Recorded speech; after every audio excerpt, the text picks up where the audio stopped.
In broad terms, my research bears upon 20th century and especially post-1945 French thought, critical theory and psychoanalysis.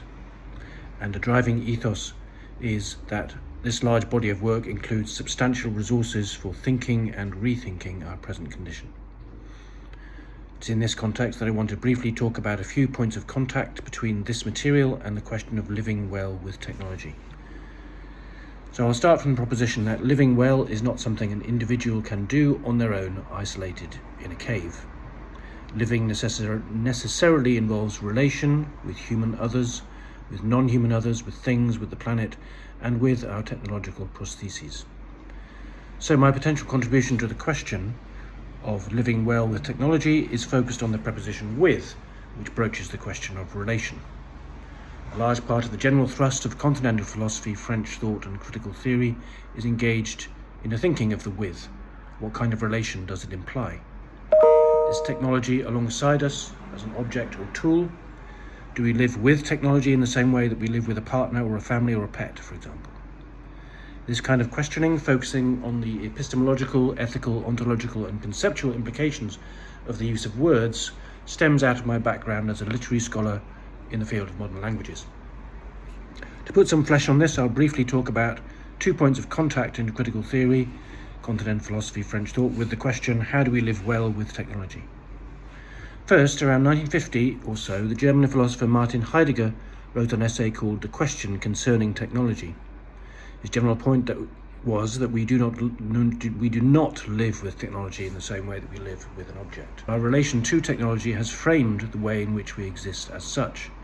We exist, think and act in a way that is framed by our relation to technology, for which Heidegger and others after him have proposed the term technics.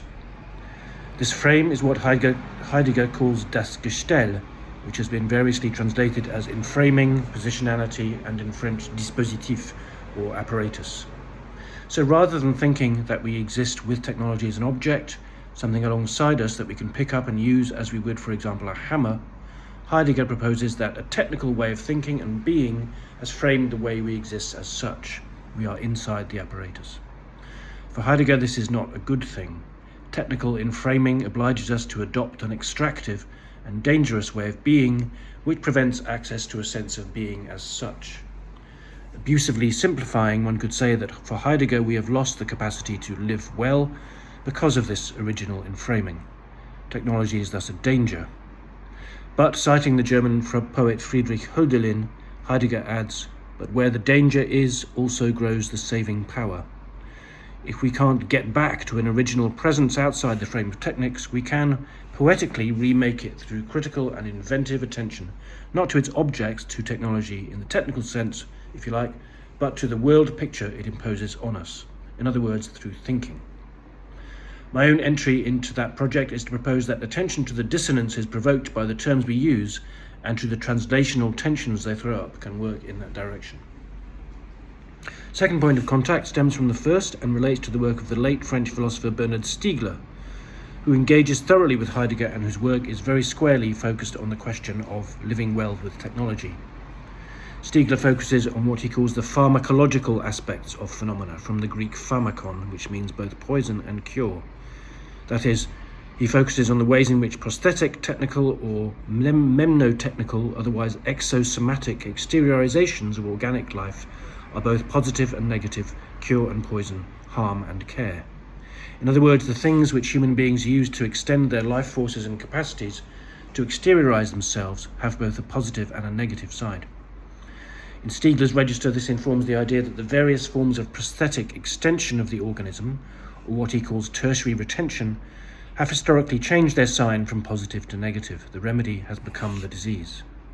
Especially in the digital age, when forms of tertiary retention or exosomatic memory have come to define, shape, form and control the organism itself, we have, according to Stiegler's diagnosis, entered an age of malaise characterized by an impoverishment of attention, a sclerotization of interiority, and the generalized social and planetary nihilism.